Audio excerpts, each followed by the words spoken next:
Breaking news, mudidi hasi malungi eri saidi ya Honorable Mpuuga Samu kutesa muganda wa Museveni ebibi ebyongedde ddala okubeera nga abyononeka. Bobi Wine olunaku olwaleero avuddeyo wali eri nga asinzidde ku headquarters abalabudde ogusembayo agenda taking action. Video yonna mu maaso awo nje kuleetera no video gomunankyukakyuka mbadde nsaba ogiwa obudde naye kati tunagendayo video kono mbadde nsaba ogimpeleka like amekaso tambula katukire bonna bandiyagadde okumanya kweno information naddala bana National Unity a platform team Bobi Wine team free Eddy Mutwe awo mu comment section njagala kumanya we muli oba nedda olunaku olwaleero Bobi Wine asobodde okuvaayo n'alabula Mpuuga wamu ne Samu kutesa nagamba nti nno bannange muvuddeyo mututabukidde mukoze buli kimu mwagala tutta naye kyemumagamba nti nno temugenda kusobola kubanga buli agezaako kubeera nga alwanisa swago akomekereza afudde. Mwagala kumanya example Bobi Wine abawadde example za Eddy Mutwe n'abawadde example ya Samu Mala yafudde wiiki ewedde nga we yatulugunya His Excellency omukulu amanyikidde nga Dr. Chiza Besigye sawa zino alina mukomera wabula bakyamutukola ki bakyamutulugunya asobodde okuvaayo n'abawa credit nagamba nti no bannange Eddy Mutwe mumute wemba temugenda mutanze ngenda kuleka eggaali ya Eddy Mutwe ebakoleko lwaki mbabyeyogerera soko ulize His Excellency Robert Kyagulanyi ng'abyogerako maleko bone batana subscribe nga continue to demand for the unconditional release of these our brothers and others that are detained unlawfully, and we continue to condemn the terrible and backward behavior of our security forces of abducting people. In the same breath, I want to demand for the freedom of our comrades, including Achileo Chivumbi, including Wakabi Grace, Mugumi Gaddafi and others. These are detained unlawfully in eMasaka. When the regime wanted to keep us in detention and to isolate me, they found ways using some of those that used to pose as our comrades to bring up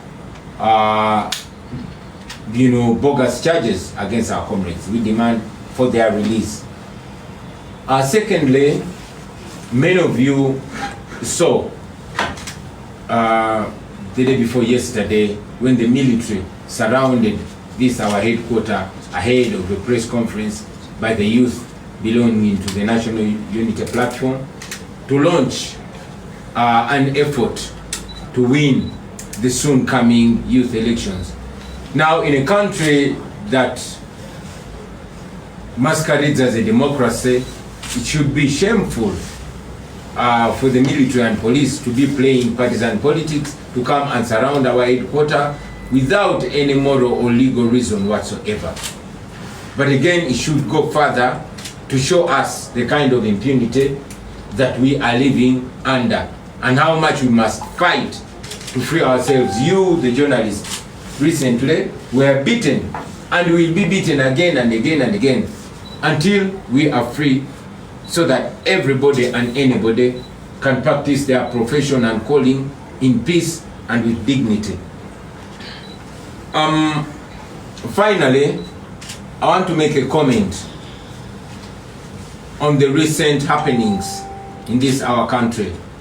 Somebody on the internet jokingly called it a three-Sam story or a three-Samuel story. We have three Samuels here. One is Sam Kutesa, who is a former government minister and a relative to General Museveni. Sam Kutesa stole money meant for building hospitals and improving healthcare. And when activists and voices of dissent raised, Sam Kutesa and his group ordered Sam Omara to crush those protests and make sure that those voices that were demanding for better health care are crushed. Sam Omara got orders to be merciless, and indeed he crushed those protests mercilessly and with pride.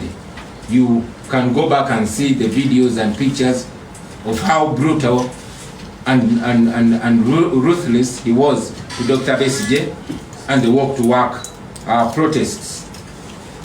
Just a short while later, Sam Kutesa and Sam Omara got cancer. Sam Kutesa, using taxpayers' money, went for world-class treatment in Germany, where he himself told us he was undergoing treatment for 6 months. You can imagine how much of taxpayers' money he was spending every day. Sam Omara had no option but to go to the rotten hospitals, and he went to Mulago Hospital. As all of us watched the misery that was ongoing, Sam Omara, because he was in rotten healthcare, rotted away.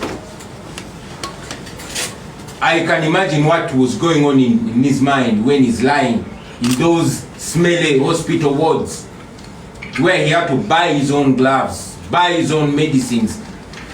I can imagine the kind of regret and disappointment that was going on in his mind. And as expected, our hospitals are death traps.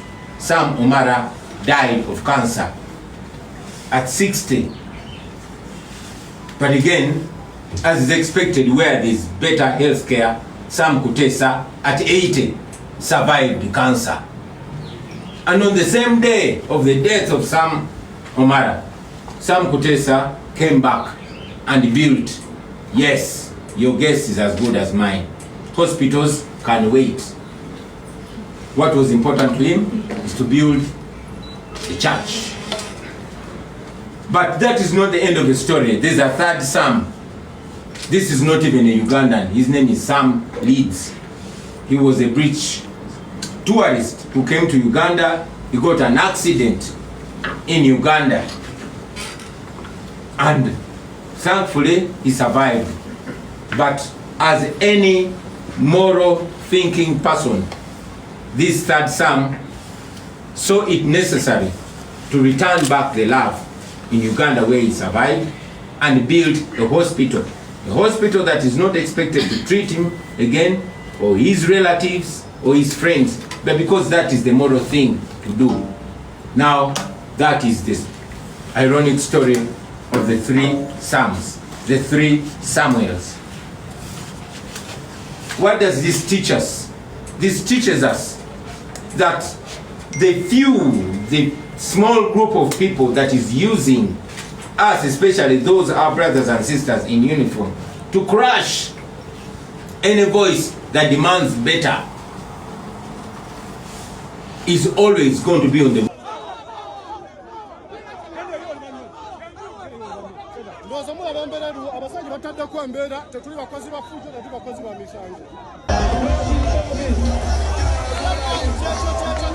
Thank you.